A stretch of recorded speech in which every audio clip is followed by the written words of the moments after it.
Hello and welcome to the NDTV Dialogues, a conversation of ideas. This week has been one where we saw the tragic killing of Amarnath Yatris in a bid, as Mehbooba Mufti said, to disrupt communal harmony. It's also been a week where we have seen in states across India pitched battles over a toxic mix of religious and political fault lines, from Bengal to Karnataka to Kerala, and of course more incidents of violence in the name of the cow. This despite a strong statement from the Prime Minister. It's a new narrative, and that's what we're discussing on the Dialogues. Is this the new normal? Politics of the majority versus minority. Will this be the defining theme of 2019? To debate this, joining me, Babul Supriyo, Union Minister, also Shashi Tharoor, ex-Minister, current Lok Sabha MP, Jay Panda, Lok Sabha MP from the Biju Janata Dal. I'll also be joined by Swara Bhaskar, actor, someone who has come up very strongly for a law against lynchings, the Masuka law. Thank you all very much for joining me. Mr. Supriyo, I talked about the new politics of majority versus minority. And we've seen over the last 10 days what's happening in Bengal, and you and other ministers have come out very strongly to Save Bengal campaign. Has this become now a dominant political narrative? Well, if you're making it one, it surely is, because vote is all about numbers. Let's agree to that. You cannot deny the fact that if you have a particular what should I say, a particular religious community voting for you, if you can ensure that that particular community is voting for you, be it the majority or the minority, and if that is more than 30%, yes, it's serious numbers. So the kind of very shameless, blunt, on the face appeasement that Mamta Didi has done in the last so many years in the name of change is something that bothers everyone, because once you're doing that, you are defeating the very purpose of a democratic process. Because what is the point in having the vote? Because if before that you have already ensured 35% vote in your banks, with your appeasement politics, you are giving bhatas to the Maulavis, you are stopping Durga Puja procession because it is coinciding with a Muslim event, you are stopping Ratha Yatra, you are letting the police be quiet at a time when the majority is being beaten up by minority. And the dangerous thing is that, see, anytime you're using the term minority, remember that for every 4 there are going to be 9 people probably, if you're talking about mathematics. So if there is a wrongdoing by any of those 4 people who belong to the allegedly minority community, and the police is mute spectator to that, you always have the risk of the 9 hitting back, and that's exactly what happened in Bengal. So who started the fire? Let me bring in Shashi Tharoor on this, because Shashi, this isn't just about Bengal. As I said, we're seeing these conflicts in state after state, whether it's been in Kerala, whether it's been in Karnataka, and this issue of minority appeasement leading to what the majority or politicians representing that majority say is just a majority backlash.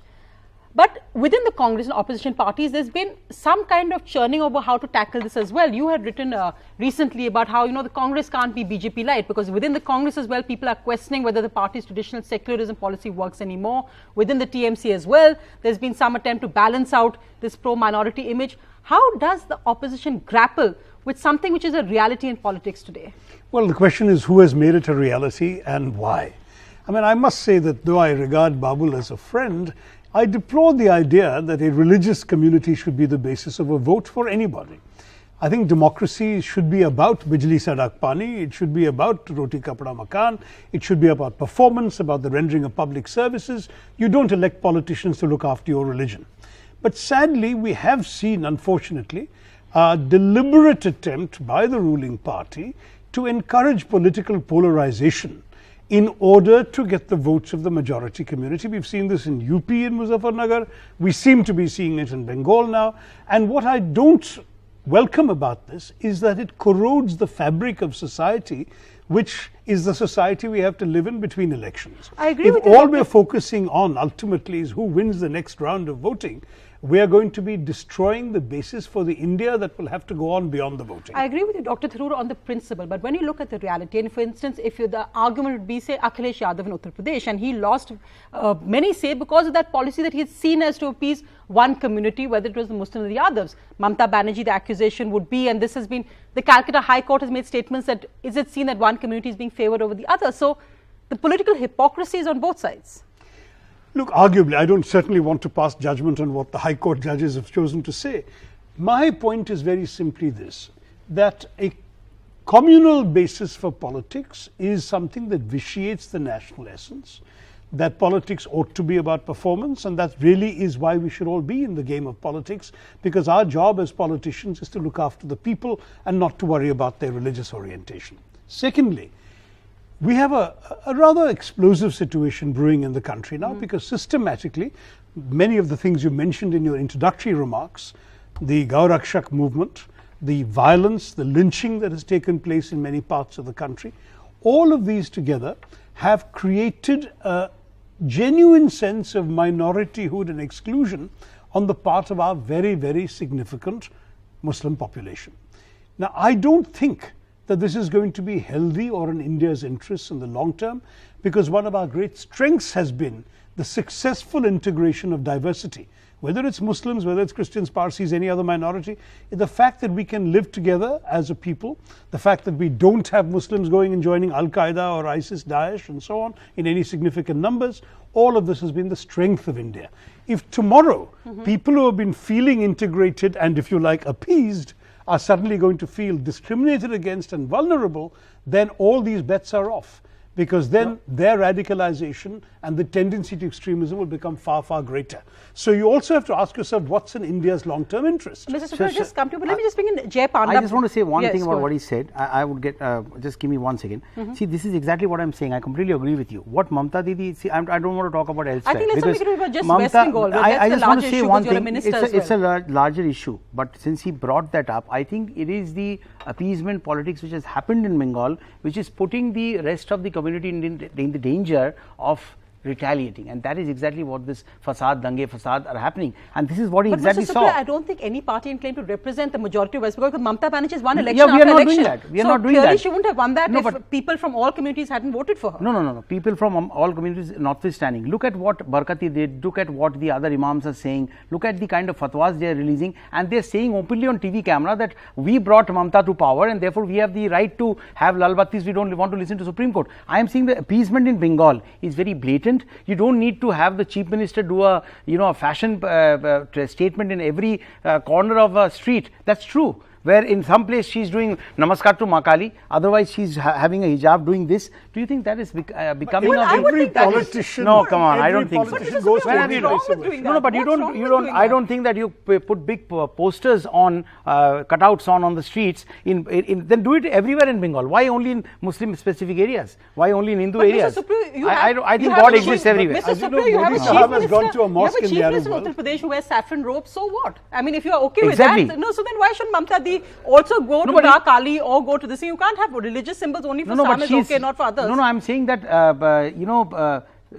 that is what Yogi ji was, and that is what he's remaining to be after he has become CM. Mamta Didi is changing her clothes in every signal. That's not right. That is appeasement politics. Well, maybe she believes in all religions, but let me go across to Jay Panda. Jay Panda, the Biju Janata Dal, a neutral voice in this, despite what some of your colleagues may be saying. But let me ask you, because you've interestingly made the point that the BJP is now pole position in Indian politics, and whether any party may like it or not, that's the reality they have to deal with. So when I talked about the whole issue of BJP light, the fact is that every party is in a sense reorienting itself to deal with this new narrative. Your view? Well, first of all, let me make it very clear that I condemn every kind of mob violence, whether it is Gaurakshaks, whether it is the allegations that are being made about what is happening in Bengal, communal violence, and there are many other examples of that. Now, you've pointed out that the BJP is today undeniably in pole position in national politics, and I've written the same in some of my op-eds. And yes, I think we are seeing some parties align or take an opposite stand because of that. But the fact is, our laws and our attitudes cannot depend on whether a party that is seen as a majoritarian party is on the upswing, or whether a party that seems to be more representative of minorities is on the upswing. The Constitution doesn't provide for that kind of favoritism. And I think here what has happened is, in the narrative, in the mainstream media, for instance, there have been accusations of bias, there have been accusations of highlighting one kind of mob violence and not highlighting another kind of mob violence. I don't think the media has always done it deliberately, but I think there is an angle of political correctness that has been the norm in the way that these issues are reported in the past, and that is coming under challenge. there is no longer any room for saying that my lynching is okay and your lynching is not okay. There has to be a complete impartial condemnation of any kind of mob violence, any kind of vigilantism, irrespective of whether the party in power represents one side or the other. I think that's an interesting point, because it's true that in fact many years ago when we began, in a sense, when I began in journalism, we would never even talk about the religion of a riot, or we would talk about two communities. That political correctness in a way has been blown out of the water. I'm not sure if that's a good or a bad thing, but Babul, I just want to ask you again this interesting, I mean, some would call it political correctness, some would call it pseudo-secularism, but the fact that your Home Minister Rajnath Singh this week actually tweeted very maturely on the fact that, you know, all Kashmiris are not terrorists, and it applauded the spirit of Kashmiriyat. Now, if any person on the, say, right, left of centre divide had used that word, he would have been trolled on social media, and so was Rajnath Singh. And what was notable is that no one came out from the BJP to support him. In fact, it seemed almost that the voice of sanity was going against some of what the BJP would be saying on social media. Why is that? What was wrong with what he said? There was nothing wrong, and I think there is no need. We are all juniors. We know that when Rajnath Singh ji spoke out what he said, there is no reason for anyone to go ahead and defend him, because you normally defend someone. I do not know. I mean, what Prime Minister said in a very angry voice about mob lynching and all of that. I think it makes the entire narrative, if that's a word that we're using so often nowadays, it makes it very clear. You know, I have, as a singer, let me be very honest with you, I have one advantage and one disadvantage. The advantage is that I don't carry any baggage, and the disadvantage is that I don't have a lot of history to talk about in politics, that in 71 it happened, 82 this happened. I have performed in Gujarat day in, day out, in Surat, Ahmedabad. I have performed there during those periods when there was the turmoil, riots and everything else, and I have performed in the last 6-7 years as well, and I have seen communal harmony there, where even the Muslims, the so-called minorities, which is dividing the vote bank and everything around, is unfortunately they are all in harmony, because at the end of the day, an Indian wants to live in peace. And I think the media definitely, as I would agree with Shashiji, you know, like there are good politicians and bad politicians, there are politicians who divide and rule, some politicians want to bring the country together. There are sections of the media who do not put the right cards on the table and show the country the right picture, like the Bengal media. They remained, you know, consciously gagged for 24-36 hours. It's only after the lynching, you know, and that all that everything came on television, it's then when the national media took note of it and started speaking. Rajnath ji put in a very sane voice, and I think that the kind of comments that we are seeing from many Congress, netas, be it Digvijay Singh or others, just for the sake of, sounding like the opposition. Neta brought up that's because like this, yeah. That's because, you know, he's making comments which is unbecoming of a politician of his. Maybe he should just keep quiet. So that is exactly what I'm saying, that as a Prime Minister, you definitely want your country to be at rest. And he exactly knows, he's a very intelligent man. Let me tell you that. Let me ask you, Babul, because you came on last week and you said this across channels. You said it's a crime to be a Hindu in West Bengal.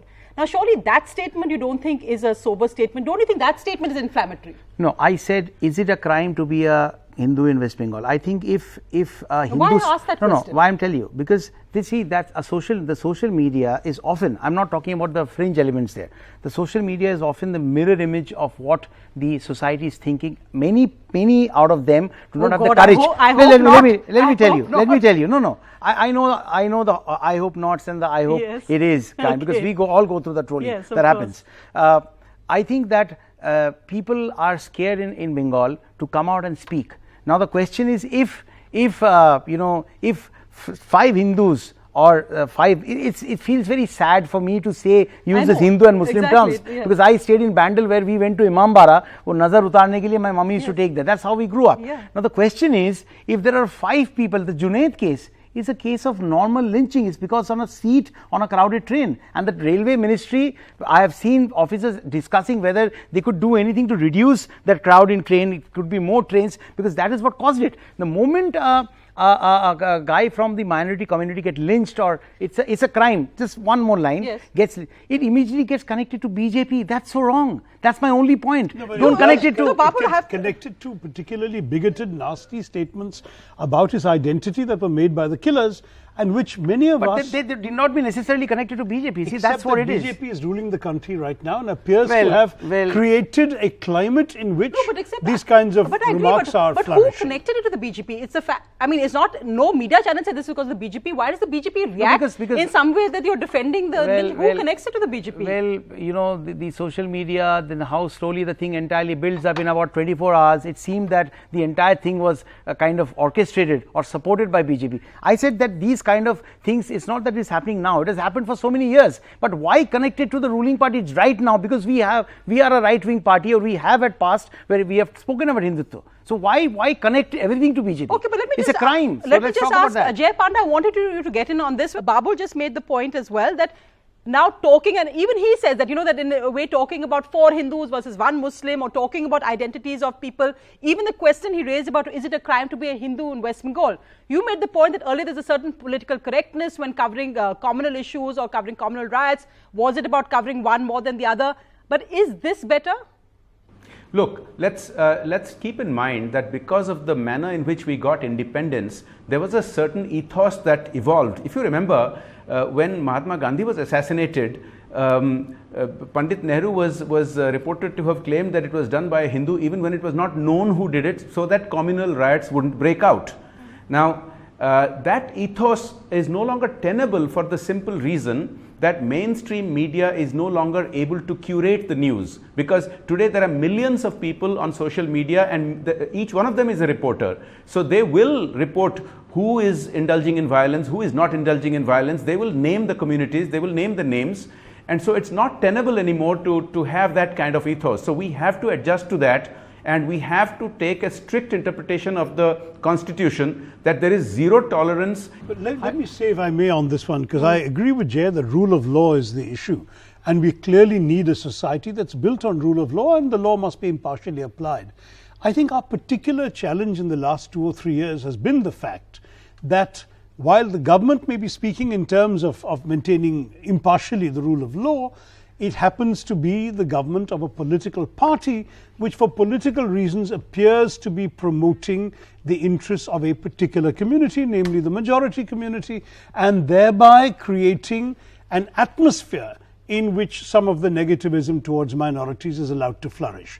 That's the problem. And Rajasthan is one example where, for instance, we still haven't had arrests in the case of Pehlu Khan, who was murdered over, again, an issue of transporting beef, and video filmed, exactly. But let me bring in now an independent voice, Swara Bhaskar, though, of course, Swara Bhaskar, just by supporting a law against lynching, you've immediately been accused of having vested interests. Swara, come in as a voice to talk about why you feel that this is something you should get involved in. I mean, this is something which traditionally actors, so-called civil societies has often stayed far away from, but you're very much out there front and center. Well, yes, I think that I see myself as a very, very concerned citizen. And I think that all of us in India, members of the civil society, in whatever role and capacity we are functioning in our society, we should all be very, very concerned, because see, we can analyze it continuously. We can sort of pass the blame between the 2 major parties that have ruled this country in the last, say, 30 years. But the fact remains that there is a problem. Now, whether or not, you know, there's, I've seen friends say, like, get off Twitter and Facebook, and it seems like everything is okay in India. But that's not the point. It isn't okay to ignore what is happening in our country. The fact of the matter is that in the last 8 years, 81 lynchings have happened in this country, 82 if you count the Nagpur one, and 67 or 68 of those have happened since May 2014. So there is a problem here. The problem is that, that it is common people in India, citizens of this country, neighbors even, who are turning on each other and taking the law into their own hand. A lynching is not just a murder because it's a spectacle. The whole point of a lynching is for it to be a spectacle, for people to watch it live and then people record it on phones and distribute it on YouTube. How do we get images of these lynchings? It's the people who are doing the lynchings and the beatings who are recording it mostly, right? So this is a very odd psychology. And so one of the reasons that we're asking for a law is that a lynching is not merely a murder. The existing laws don't take into account the hate part of this crime. The fact is that lynchings are hate crimes. They were hate crimes when they happened in the USA to blacks. They're hate crimes now when they're happening to Dalits and Muslims, or Muslims who are thought to be Hindus, as the case of the Kashmiri police officer who got killed. The other thing I just want to say very quickly, why the government, the ruling government, whichever party, right now it's the BJP, in most of the states in India where these are happening, it's the BJP. Why the government should be very concerned is because there can be no greater way of demeaning the authority of our state institutions, of our constitution, and of the government than people taking the law into their own hands.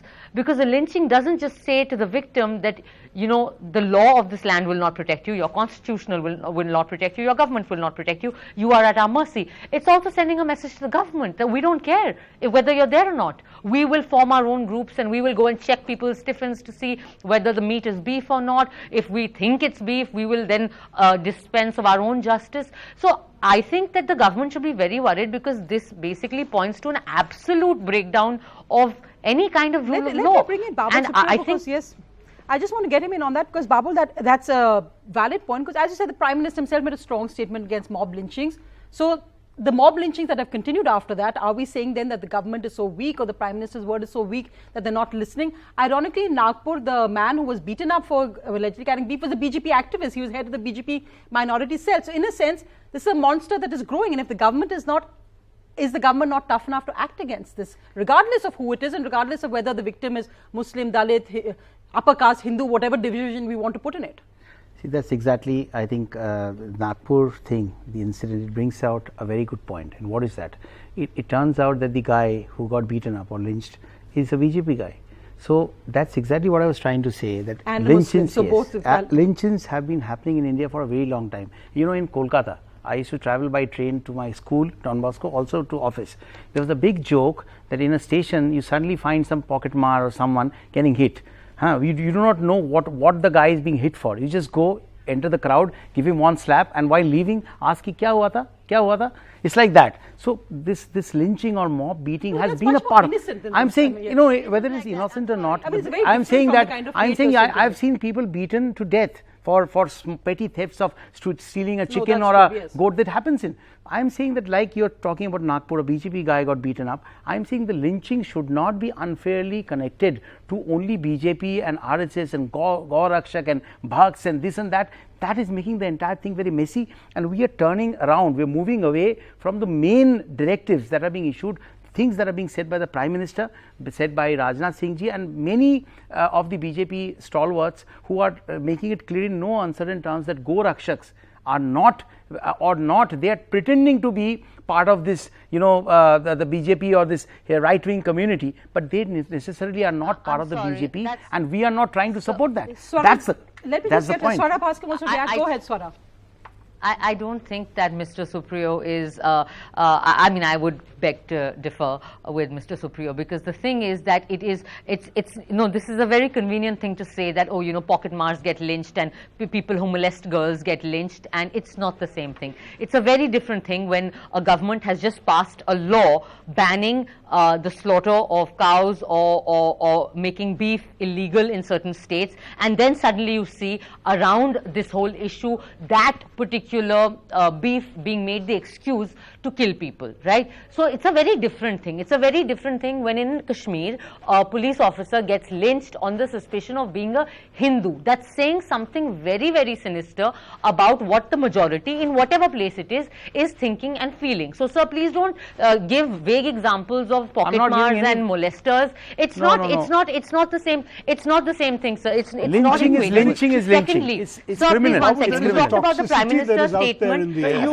You carry pork through a place where Muslims stay and see what happens to you. I've you gone through talked that. about- Let me talk from Mr. my Supriyo. experience. If you are carrying beef through a Hindu community, there are going to be cases where there could be a little bit of unrest. Don't blame everything on BJP, on the ruling state. in most cases- Try No, to sir, throw please. pork. I Sir, the challenged law is the law. one Sir, there Kashmiri is- it's not a Kashmiri little bit of was unrest. talking separatist What rather right- on your television said, and I Mr. said that Supriyo. will you accept if I send pork to your place? So don't, if you know that a communal there could be unrest in a society, Mr. you go to Supriyo, Boshirat in Bengal. what These people right, aren't carrying beef. Mr. No, Supriyo, half the cases no, are but I'm carrying saying does that a group I'm of saying people have lynching to check the and lynching is a criminal case. Do not unfairly connect that to BJP. Do not start a thing that I it is agree, but supported by BJP. I That's think all the I'm point saying. Swara has made is a valid sorry. one, that when you Mr. have the Supriyo. Chhattisgarh chief minister say that for cow slaughter it should be death penalty, should be the punishment.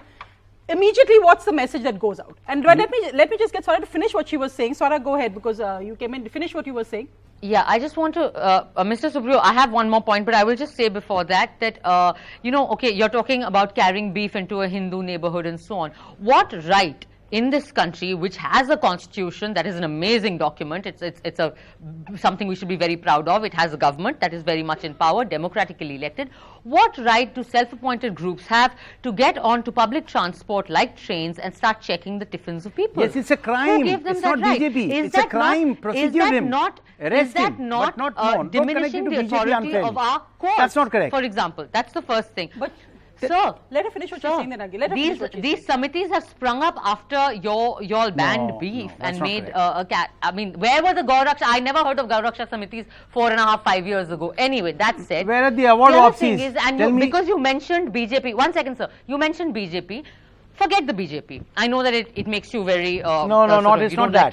You're ruling the country pretty much everywhere, but you don't want to the responsibility of it. That's fine. Let's talk about the police, sir. What has been the response of the police for a majority of these lynching cases? In many places, and this is all on Google, it's in the news, it's on credible channels, we can check it out. They need not in be many true all the places, while. like in Una, they were present there. They were present there and they didn't do anything. All right. So in many places they've been silent spectators. In other places there have been cases, and that's happened in Nagpur also and in the Pehlu Khan case, where the victims, and in Akhlaq's case in Dadri, where the victims have been arrested, but those who were lynching, they have been not arrested or not let off, or some complaint, nobody knows. I would remind you that Ravi Sisodia, who was the prime accused in the Dadri lynching, was, when he passed away due to health reasons, he was wrapped in a tricolor. So there is a problem in this country right now of the manner in which either you have a state machinery that is apathetic, or you have a state machinery that is actively hostile to the victims. Again, so Swara, let us just not point out, deny I don't this. think you can put all in the BJP's Yeah. dogs. I want to bring in Shashi Tharoor on that, and I'll bring in Jay Panda also later. Shashi, let's look at Kerala. And there again is where it has been. The BJP is not in government. You've had the Congress and then the CPIM currently, where there's been a hideous round of political killings, and in there the RSS has been killed, the left has been killed, and somehow many would make this point on social media and otherwise. Where's the anger over this? Where's There is anger. There is well, anger. I haven't really heard much about that anger There is coming anger from because the voices problem- like yours, voices like The Swara's. problem is it's purely political violence. In other words, the people who have been killed have essentially been political activists of one party being killed by political activists of the other party, and they've both done it. No, So but for as the a families result- of those affected, it makes no difference. And frankly, I when you're a agree. ruling party, I mean, you have And much it's more completely chance. wrong. I mean, it's usually the RSS, BJP would be in the receiving end because the CPIM, Congress were ruling. Well, the Congress, I'm happy to say, has been completely out Has of been this. away from it, but Neither the- side has blamed the Congress, and the Congress has taken Well, they a blame them distant for stand the from lack this. of law and order at the No, same but time when this but political this killings is were exactly happening. the problem. I agree entirely with you that when you have people being killed by individuals, and it's a law and order problem, the police should find the killers and should take absolutely exemplary action against them. And this has not always happened. In some cases, it has happened. Many have been arrested, but the problem is in many cases it hasn't happened. And in any case, the problem is not just the low-level political activist who did the foul deed, it's also the political masters up the chain who've ordered it. Exactly. And there's been no consequence for them. So this is a serious issue. The fact that there is this kind of violence, whether it's in Kerala, whether it's in Kashmir, whether it's in Bengal, is deplorable. And I think the government should have an interest not in stoking the flames, as unfortunately very many spokespeople of the BJP, Swara was so right to point out, the wrapping in the Indian flag of an alleged killer. I mean, alleged, the only reason he wasn't convicted is he passed away. I mean, all the evidence was there that he was instrumental for the beating up and killing of Akhlaq, who, by the way, is the father of an Air Force soldier, airman. Somebody who's serving the nation actually deserves the flag, not his killer deserving the flag. But in any case, the fact is, why are these things allowed to happen? Because unfortunately, our ruling party has a vested political interest in stoking the flames of majoritarianism. And that's the problem. Though I just pointed out the political violence in Kerala as well, and Jay Panda, let me bring you in on that, is perhaps the Kerala example, and the fact that even in Orissa, when it happened years ago, when the Kandhamal violence happened, the Biju Janata Dal wasn't blamed in a sense for stoking the toxic flames. The BJP was blamed as well. Has the BJP blaming actually backfired as a political narrative, whether the parties may believe it and their voices will come out strongly against issues like why was the beef ban, but has that actually backfired in the political narrative? Actually, if you look at the actions that were taken at that time, the violence happened in the first 3 days. About 90% of the violence happened in the first 3 days of the Kandhamal riots, by the time the authorities could gear up, and then it was clamped down and curtailed. And after that, you could see that the prosecutions which took place were much faster than in other parts of the country in terms of these kind of incidents. And the political outcome has actually been better for the BJD in those areas in the past decade. So if government and political parties are seen to be impartial and are seen to crack down without bias, I think there is no political sort of cost to that. But I want to put this in the context of what your other panelist, Ms. Bhaskar, was saying about the need for a new law. I partially agree with her. In fact, my policy team and I are working on a draft private members bill to bring in on the issue of mob violence and lynchings. But the reason I only agree partially is because you can't have a bill for lynchings only by Gaurakshaks, or you can't have a bill only for a mob in Bengal which is incited by a religious slur posted on social media. So the bill that I'm working on would be neutral on all of these issues and would focus on the issue of mobs taking the law into their own hand and lynchings for which there should be zero tolerance. But Jay, you're welcome to join our bill, because that's exactly what our bill does. The problem is, I think Swarab, the bills Swarab Bhaskar's yes, actually talking about, and which Shashi is a signatory to, is may I just add one thing? Violence. Yeah, we go in. We want to stop all kinds of mob violence and lynching. Yes, go ahead, Jay.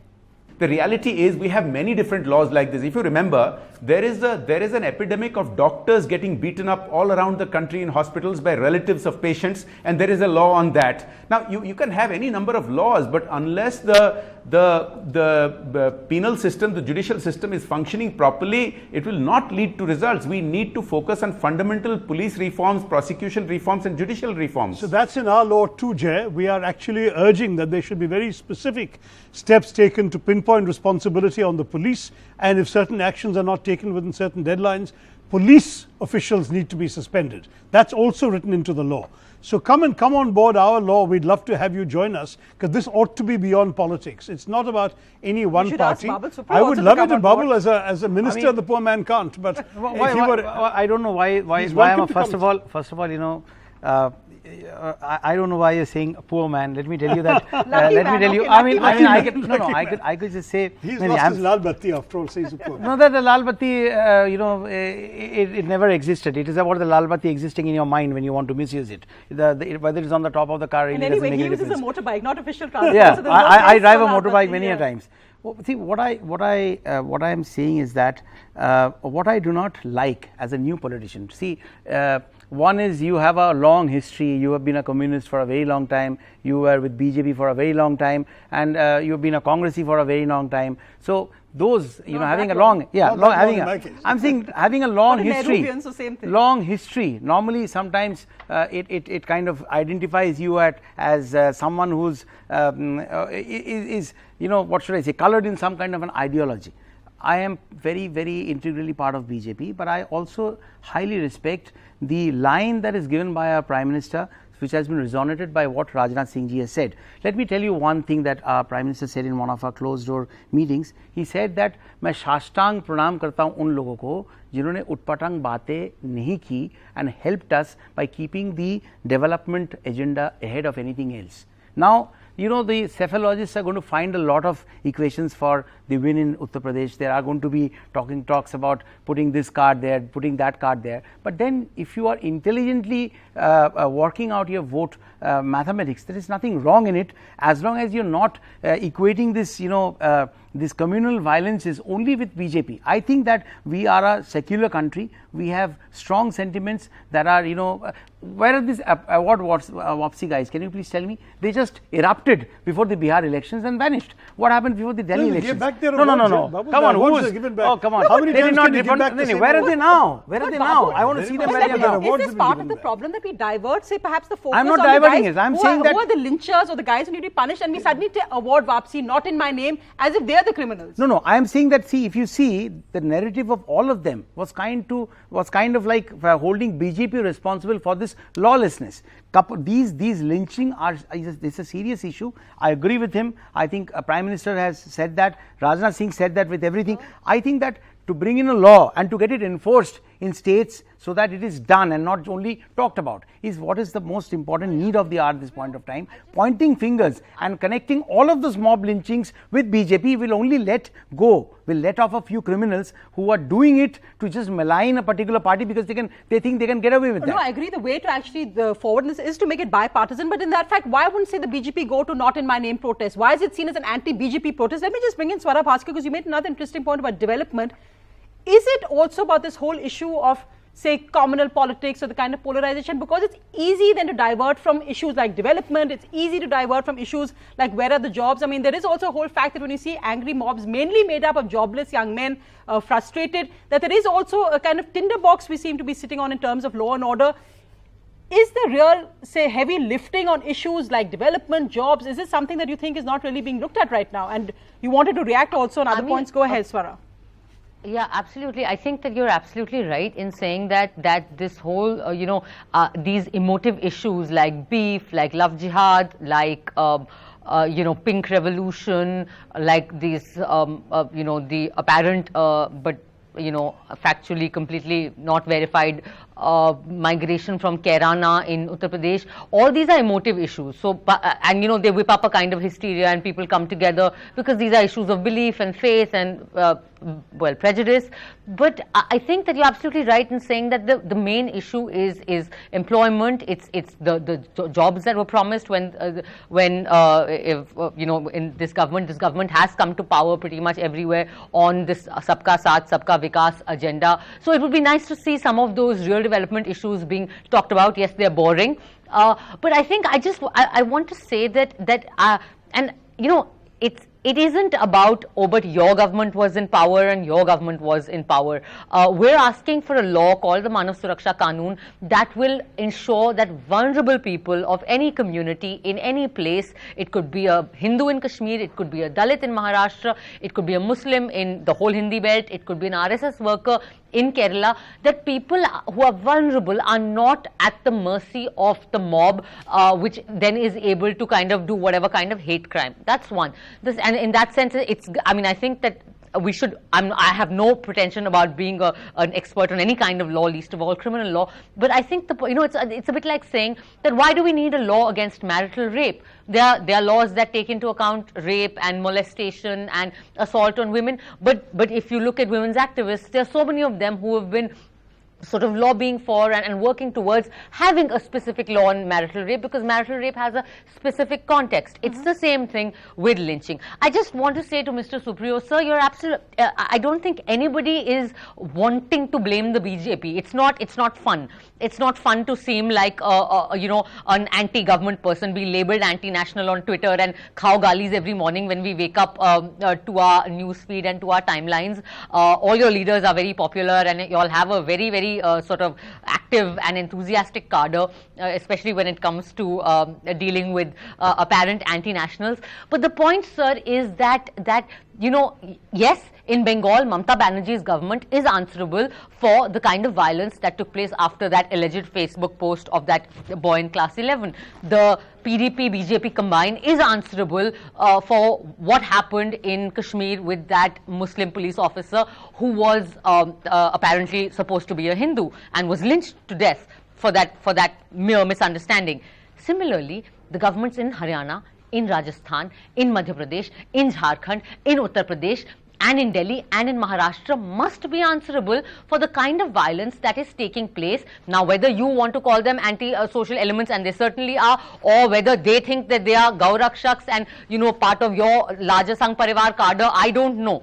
But the fact is that whichever government in whichever state, and right now I think about 60% of India is living under BJP ruled states. So just by that mere numeric kind of fact, we turn, who else do we turn to but our elected representatives, and y'all are the elected representatives in most of India, and congratulations on that. So who do we turn to, sir? You know, it's not a Hindu-Muslim thing, sir. These are Indian citizens. No. That's exactly what I'm saying. I'm saying it's not 50%. Yeah. More of India, more than 50% of India is now under BJP rule. Are we trying to say that those people have voted BJP into power because of communal? Are we accusing that because of majority voting or something like that? No, it is the development agenda. And if you are, no, I'm not saying that. I'm just saying that's a separate debate, sir. Swara, we're talking about lynching. We're talking about Swara, something that is happening in this country. What I'm saying is, more than 50% of India, a very huge portion of India is now painted saffron. That's their official color, nothing religious about it. Now, are we trying to say that they voted because that the communal card was played and not development? I think that's being very unfair to BJP and the kind. No, I'm saying I'm not saying talking about you. I am saying that generally these crimes should be looked at as crimes, where it could be like you just said that there was a small misunderstanding about the. Sir. But you know, sir, it sends a very mixed signal when the leaders of your party say things like people should be hung for cow slaughter. Some people are going to leaders of your party. When but then please check there are people. Confusing message that we are getting. Sometimes you do have leaders making comments which are definitely debatable. I mean, we have Digvijay Singh; they have their own share. So let's agree. I am saying I am saying sitting there in opposition. There's only one party that is unleashing the forces of majoritarian triumphs. But I'm just saying. To be Babul Supriyo's party. But I'm saying that you are saying about Kashmir that misunderstanding. Are we trying to say that if that misunderstanding was not there, that man would have been saved? I do have to say, Swara, that we haven't got that confirmed at all that he was lynched because he was thought to be a Hindu. So that I'm a bit wary about, because that's not at least any confirmation that our journalists have given us. But let's leave that aside. The fact is that he was lynched. A crime is a crime is a crime. That's what I'm trying to say. But I think a larger point is currently the BJP is in power. So the questions you raised when they were in you can't blame the Congress anymore for the lynching because they're not in government. That's exactly why I'm saying that, Yogi Adityanath has said it very clearly. Today Siddharth Singh ji has said it very clearly for that BJP leader who made some very inflammatory statements that behave in a civil manner. There is a law in the country. That's a single statement that he has made. I am saying that fringe. Yogi Adityanath ji thinks Taj Mahal is not part of Indian culture. Well, I mean, then I can always say there is a freedom of speech. No, he said his own. I know. He said it. He has his own way of thinking. He said it. But then again, do not always. People have their own opinions. No, all of those opinions did not be connected. Are we trying to say that everyone in BJP is a non-beef eater? Absolutely not. That's the duality. Do you think that? No, that's not a reality. That's the reality. That's exactly what I'm saying. So if you find one of us having a beef chop in a restaurant, don't take the picture and say, oh my God, look, here is a. So sometimes there are politics of politics, and then there is the law which should rule. And I think that connecting everything to BJP and Gaurakshak is the biggest thing. Biggest fad right now, and to get a lot of publicity in the social media and all of that. But Babu, let me just ask you this. Actually the central theme of this 2019, just going in the run-up to the various assembly elections. I mean, the campaigns are all around. The elections are coming up, whether it's in Karnataka, whether it's in West Bengal, whether it's what. But this is the election campaign. 2 years away. Soft launch. Why wouldn't the BJP target its campaign on Mamata Banerjee on, say, development? Where are the jobs? We are. But not by the speeches of what your leaders are doing. Well, see, there are burning issues, and in literal sense of the term, there are burning issues. When Bashir had these are toxic issues. No, but if you pick up one of the guys, see, one of the guys who go to Bengal very often and give lots of speeches, I ask the people that if it can happen in Gujarat, if jobs can happen in Maharashtra, if it can happen in MP, well, he will always going to argue where are the jobs. But I'm saying if development can happen everywhere, why not in Bengal? See, if you see in everything, they do not take part in the Swachh Bharat campaign. They do not take part in. You have the finance minister who is the Mukhia of the GST Council. He doesn't take part in the comes for the meeting or the launch of GST. You have a chief secretary meeting the prime minister. You do not have the chief secretary of West Bengal coming in. Right. You do not have the chief minister taking part in the discussions. So I am saying that political debate can go on in its own place. But if you're really serious about bringing law and order and development of the people, it is a federal structure. If you do not like Narendra Modi personally, fair enough. Please put in some respect for the central government and the Prime Minister's post and be part of everything that is happening in India. The government of State Bengal, the West Bengal has isolated themselves. No MLA or MP comes to meet any central minister. They do not have the permission to come to me and ask for any project in their constituency. That's the truth, Sonia. That's the truth, and that's what we are telling the people of Bengal.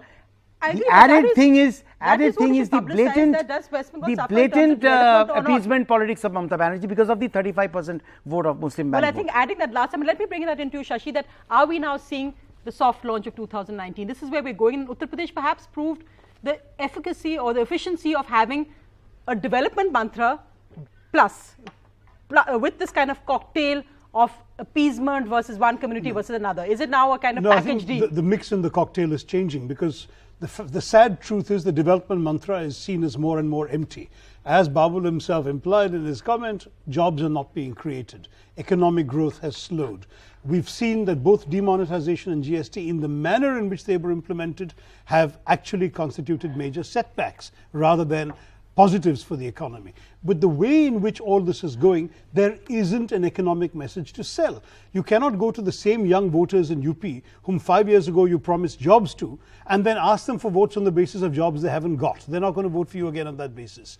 So the fear is that the ruling party has an interest in changing the narrative away from economic development where they have failed to communal issues where they can transform once again identity politics. Shashi, I think this is ironic. I had actually written a long time ago that perhaps what we are seeing in Mr. Modi's 2014 campaign is a shift away from the toxic politics of identity with which the BJP's rise had been associated to a greater interest in the politics of performance, because he was talking about economics, about being the CEO of Gujarat and doing the same thing in Delhi and so on.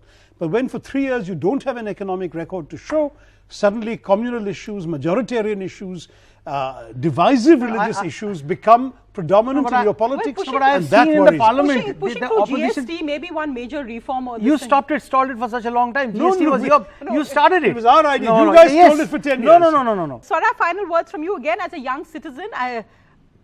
You mentioned earlier that when you wake up and see your Twitter that you've been cast as anti-national. Do you think you're anti-national when you ask questions? Let's leave aside this issue of mob violence, but when you ask questions as a young Indian, what would you like to see 2019 being fought on? You know, honestly, for me, I only came to know about the greatness of our constitution, and I'm sorry I'm going back to it like this, but as a citizen, that's really all I have to sort of turn to. I hosted a series on the making of the Indian constitution that was directed by Shyam Benegal, sir. And that was the time that I think has been my proudest moment as an Indian, to realize what a fantastic document our political forefathers had sort of drafted to show us the way for the future. I'd like to just take this moment to say that, you know, the preamble of our constitution talks about liberty, justice, equality and fraternity. I think that ideal of fraternity is severely under threat in our country. Our fundamental rights give us the right, amongst other things, to culture and education. I think that that culture has become a very contested issue in this country. So I think that let us not reach a point in our society where the preamble and the constitution is seeming only too radical for us. Because now the debate has come back to, you know, that we are so desensitized as a society that we don't find anything very shocking about what is going on. We just keep passing the blame and getting into this whataboutery. When we watch National Geographic and we see a small deer being attacked by a pack of hyenas, we all feel very like, oh, you know, there's hyenas on the streets in this country. They may belong to whatever party, they may call themselves Gaurakshaks or whatever else, but they're there. And so as Indians, we should be very worried. And I think that it is a sign of great love for your country to be very worried and very scared for whatever is going on the streets of our country, in whichever state, whichever political party. This is what all of us want to, because we do have to end this debate now. We're almost out of time. No, I know, but you can edit this out later on. But I really want to say this. You have the scissors. It's a very important thing today.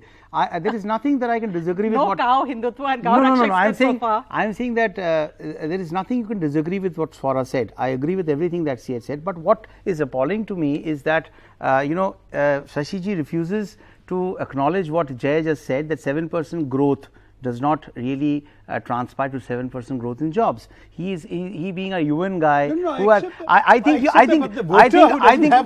to me. I need to really sit down with Shashiji and give him a few data that has been published by unbiased foreign media about what the growth rate in India is. And trust me, Narendra Modi ji got India that was presented to him by Congress, and that was not a very great picture. So it will take some time for us to clean the canvas before you start painting the dreams. I think it's happening. The GST has happened. The demonetization has done its own trick in its own way. A lot of people, the poor people are happy because they know that the rich people who stacked cash in their places did not get face some kind of punishment. There can be debates. You can debate on what the BJP guy said. You can debate of someone else said, but don't term a crime communal. A crime is a crime by blaming one political party and passing the buck. What we are doing is we are diluting the crime, and then that in itself is very dangerous for the society. I absolutely agree, but then keep that principle in West Bengal, keep that principle in Kerala. Exactly. So we should take that. Let's end on that note. As I said, a note of fraternity. Jay Panda, Shashi Tharoor, Babul Supriyo and Swara Bhaskar. Thank you for joining me on the Dialogues. Thank you.